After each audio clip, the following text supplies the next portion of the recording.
and welcome back to episode 2 of our IGAP video series. So I'm Sharlene Cassel, your National Director for Epilepsy South Africa, and it's just wonderful to be with you once again and be speaking to this critical topic. So with me is Marina Clarke. Marina is our IGAP project advisor, and it's just wonderful to have you with us once again, Marina, and thank you for joining me, and we're on this amazing journey together. Thank you very much, Sharlene. It's always fun to be here, and a big hello to everybody out there. Thank you for joining us and making the time available. Absolutely. So in the last episode, we spoke about the IGAP, the goals, the visions, the objectives, and the next step for us to talk to is, as Marina said at the close of the last one, is, so now what? What does Epilepsy South Africa do? And so what? We're going to take this document and it could have just stayed in a drawer. It could have just been ignored. But how do we actually make this real in South Africa? And what that translated into is in 2019 was the beginning of the writing and collating of the National Plan on Epilepsy and Other Neurological Conditions. And this has just kept evolving. Marina, just jump in on that. I think that would be amazing to hear a little bit because you've been on that journey since then as well. It certainly hasn't been an overnight experience. It's been many versions. And thank you to everybody out there who actually sent us some information, participated in the process. It really has been a collaborative effort. So we realized that a document like the Intersectoral Global Action Plan on Epilepsy and Other Neurological Conditions, or IGAP as we call it, really is just an international document until such time as we give it real meaning in the country, real activities, plans that will actually take the process forward, that will domesticate this international document to the South African environment. And we realized very quickly that there was no such national plan on these conditions. We really didn't have a strong policy position on it, and we wanted to bring government as our partner in this process into this together with civil society and really create a plan that would make a difference. And that's why we decided to put a plan together that would actually make this real, that would make it happen so that people can participate and see real progress. And I think just one of the things I just picked up in terms of what you're saying is bringing government and civil society together is just so key to get this document domesticated, written into policy, and get government behind it. So 2019, 2020 started seeing a lot of collaboration between Epilepsy South Africa and various government organizations, namely Department of Social Development, Department of Health, Department of Women, Youth and Persons with Disabilities. And on our civil task force, on the civil side, as part of the National Task Force, ILAE, the International League Against Epilepsy, we have a mother with epilepsy, we have a person with epilepsy, World Health Organization Africa was involved, the IBE was involved, as well as Epilepsy South Africa as the chair of the National Task Force. And if we look at the evolution of the National Task Force today, we are a civil task force, and the DWYPD, as we know them to be the Department for Women, Youth and Persons with Disability, is driving the formation of a government working group post the submission of the national plan, which is really exciting. So it's a combination of, government is a role player, but civil society is also a role player. Yeah. And Epilepsy South Africa as an organization has always believed in the principle of self-representation. Yeah. So when you look at the Civil Task Force, for example, that's pretty much everybody with a disability there. There's one or two people that don't, but most are self-representatives. Yeah. And I think what's also important is that it's not only Epilepsy South Africa as an organization, but that we're also working with other organizations in civil society.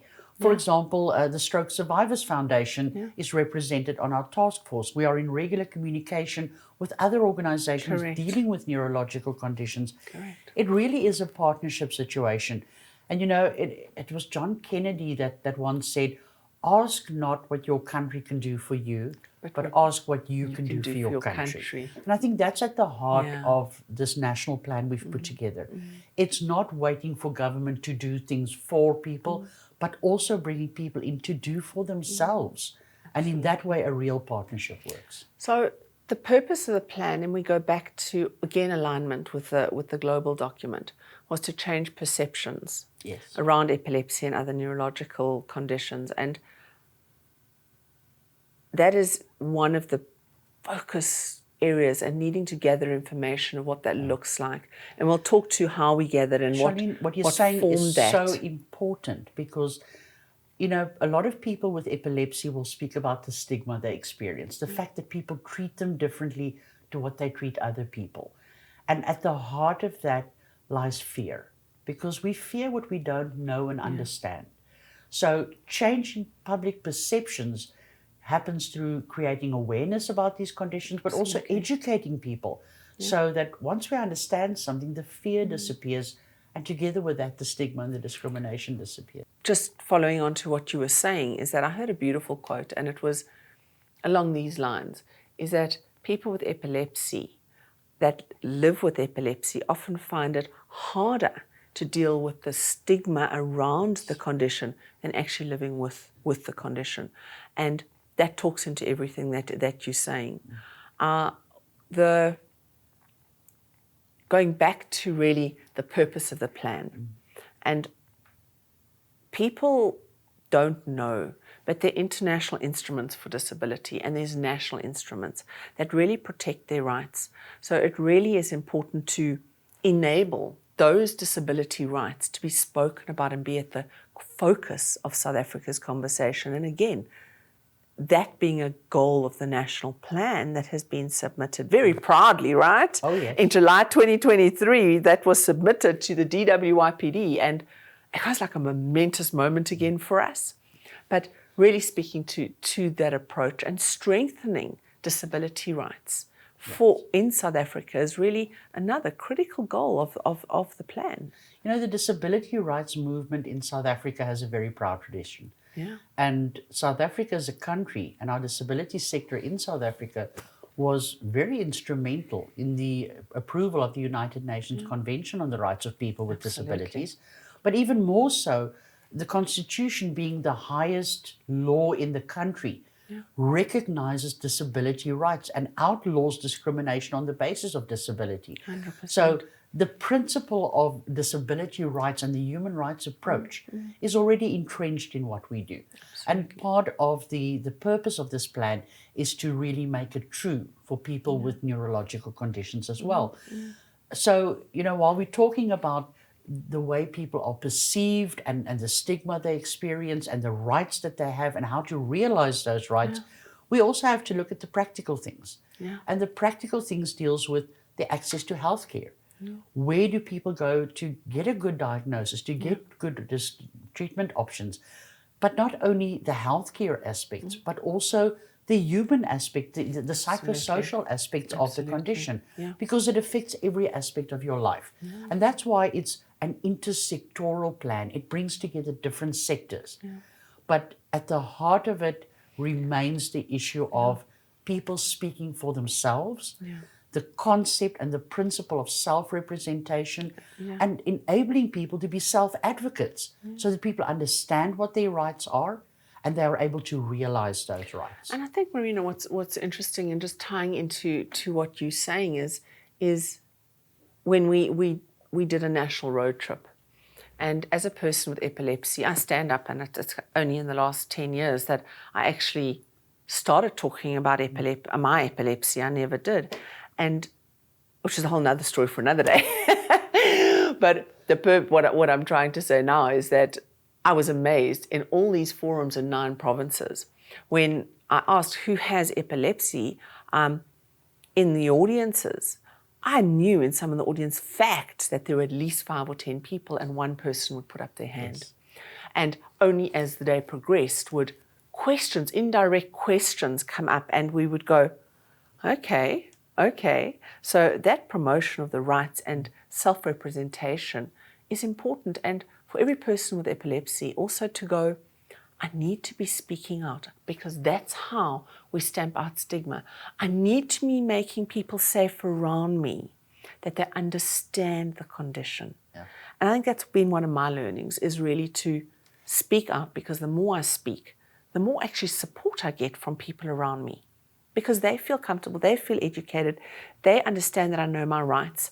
And I didn't even know back then that epilepsy is considered a disability. I was quite astounded. I was like, I have a disability. Oh my word. I had to address that in my self-talk as well. It's a very interesting thing you're raising about, people often say, is epilepsy a disability? Yeah. Can you consider it a disability if somebody's taking their medication all the time and their seizures are controlled? Absolutely. And I think it's important that we understand what we mean by the term disability, because for a very long time, people believed that the disability is the fact that you can't see or you can't walk. That's the disability. Yeah. It's the UN Convention on the Rights of People with Disabilities that changed that thinking. Yeah. Because we firstly believe that disability is an evolving concept. It's not a static matter. And the disability does not, in fact, lie with the person, a person with epilepsy, for example, but rather in the inability of society to bring that person into the mainstream of society. So the disability does not lie in the fact that you might have seizures or that somebody can't see.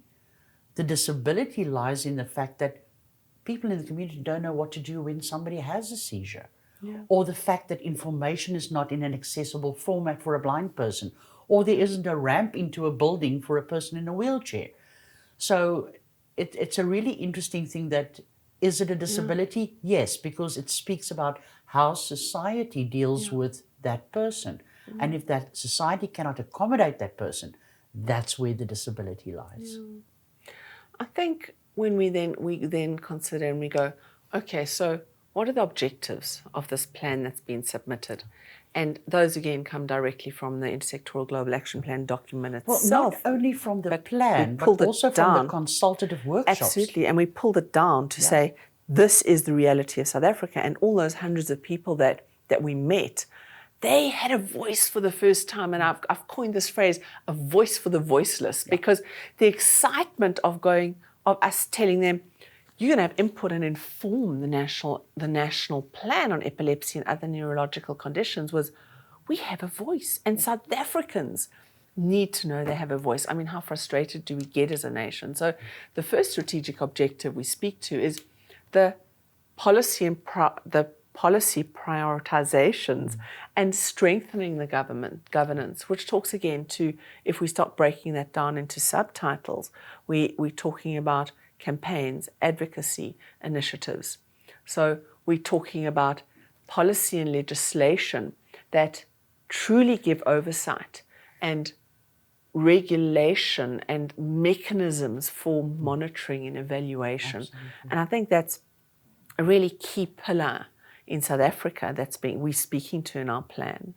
Maybe you want to jump into the second one. I must be honest that I think it was really important that we looked at what is the strategic objectives of the IGAP itself. Absolutely. But also tested that in communities by talking to people about that. Yeah. So I think that's really important. This is not a voice from an organization. It's a voice from people around the country that are living day to day in these conditions. Yeah. So when we speak about policy prioritization, in South Africa we have wonderful cliches that we use, and this is one of them. It is. But policy, what we're really talking policy. About is, let's have a position that government can support and say, this is how we see the matter, this is how we intend dealing with it. And a big part of that is the issue of awareness and education. 100%. So that's the main part of the first strategic objective of this plan. But interestingly enough for me is, Marina, when we talk about domesticating this document, with the support of government to prioritize this as a policy and to prioritize around the various instruments, we'll be saying to the people, you matter. Yes. And you matter with the invisible disabilities. And we see you. Yes. And I think that is a momentous step in South Africa as a community, because as you said earlier, seeing a physical disability is far easier to understand what that person needs than an invisible disability. And that really is a a focus of corporate South Africa now as well, understanding that they can come to the table really with effectual implementation in the organizations. So, yeah, it's been an interesting dialogue shift with all the stakeholders. Yeah. The second we talk to that we pull down is diagnosis and treatment. Yes. And we then look at medication, we look at care pathways, we look at the carer support, we look at building capacity. And one thing that we're now embarking on is, again, a road trip, training in our 6 branches in the 6 provinces for Epilepsy South Africa. And that really is, again, going to pull out certain things that what actual implementation looks like per province now. And that's really exciting. Sharlene, I want to pick up on 2 things you referred to. You spoke about care pathways. And again, this is a term that not everybody might be familiar with. But a care pathway is simply a plan on how somebody's life is going to proceed. Absolutely. And it incorporates the medical aspect, certainly, but it also includes things like counseling, coming to terms with that diagnosis of having a condition like this, of looking where you're going with your life. What kind of sport or recreation are you going to get involved with? What are the political rights of people with these conditions? So it's a whole range of these kind of things, but that's what we mean by a care pathway, which I think is important to understand. Another really important aspect is the support for the carers of people with epilepsy. Yeah. In the past, in disability, very often that role of carer was ignored to a large extent, and it was just seen as part of what people do. Yeah. So I think it's really important that we look at who cares for the carer and what's happening. And I'm glad you're referring to the series of road trips, the training we're doing at the branches of the organization, because if we take an international document and through this national plan bring it to the national level, South Africa as a country, then the next logical step is to take it down to provincial and local levels. Absolutely. And this is one of the exciting things with the training which is currently underway, that each of our branches are now developing plans of their own. So keep your ear on the ground, because there's lots of activities being planned, events being planned, fun things we're going to do. Yeah. So there's a lot happening around that. Absolutely. I think when we look at the third strategic objective and the sub-themes, and I'm going to refer back to the sub-themes because that's what everybody actually gave us as feedback, and we consolidated that in, and that's where the sub-themes or the sub-strategic objectives in terms of the breakdown come from. We then talk about strategies for promotion and prevention. And the one thing that I am passionate about, as you know, is healthy lifestyle choices. Yes. And I was having so many grand mal seizures, tonic-clonics, absent seizures, became unmanageable. And one of my choices was I needed to really upskill myself in this regard. And I realized how important sleep was. But uninterrupted sleep with a downtime of 2 hours or hour before I go to sleep, a downtime without screen. It's eating right. It is a lifestyle choice of moving every day. And these are things that rejuvenate brain cells. And these are things that we need to be speaking about. And it's why we've put it in the plan, because it has to be focused on. And what am I eating? Am I eating on an empty belly with my medication? Am I planting spinach outside my house and harvesting the land and potentially creating a business that can sustain the community? And I think all those things come into play to enabling South Africa, again, self-representation, self-advocacy, to know that you can as a person with epilepsy. You know, Sharlene, you were referring earlier to the health sector being almost overwhelmed with everything going on. And this focus on a healthier lifestyle addresses not only epilepsy and neurological conditions, but health across the board. Absolutely. When we are healthier, we live better lives. It's that simple. And, you know, you spoke about the need for good sleeping, sleep hygiene, you know, not falling asleep with a screen in front of us. Absolutely. Those kind of things. But also eating healthier, eating better food. There's, we brought in the issue around sugar taxation a while ago. Oh, yes. And suddenly fizzy drinks went out the window and people are drinking more water, they're drinking healthier fruit juices. So all those kind of choices speaks not only to this document and this plan, but to a healthier South Africa across the board. And again, Marina, that brings in a whole nother sector to come to the table, right? We know the health industry is one of the largest industries in the world, but it brings in all the professionals that are shouting so loudly about this, an opportunity to join this cause and to join the strategic objectives of the national plan and partner with the government in creating this change. Well, it is an intersectoral plan, bringing everybody together. Absolutely. I think the fourth objective is really promoting in the healthcare system and changing and giving access to people with epilepsy, to medicine, to healthcare treatment, to doctors, whether it's a GP or a specialist, but giving them that access. We keep talking a lot about the health aspects and the access to healthcare, which is an important factor. Yeah. But one of the interesting things that we found during the consultative workshops earlier this year was that we asked people, what do you consider to be epilepsy services? What is it that people need? Yeah. And it went way beyond the healthcare aspects. Yeah. It incorporated things like, how do I tell somebody that I start dating about my condition? Absolutely. So it spoke to that social development kind of aspects, learning the skills of telling other people about my condition. It spoke to the need for support for the family unit and keeping a family together and caring for that family as a whole. So it's not only about things like having access to the right medication, getting a good diagnosis, but really every aspect of a person's life. And that's one of the things that Epilepsy South Africa as an organization is focusing, is realigning the services we offer, particularly in communities, around what it is that people need in terms of real services. We speak about service delivery so quickly, but it's a case of we've asked people, what do you need? They've told us. So now it's up to us to deliver that. I mean, I'm tapping into, again, one of the things you've said that's so important is, as an example, I've got a younger sister who's 17 and a half years younger than me. Yes, 17 and a half years younger than me. And she's grown up with me having epilepsy.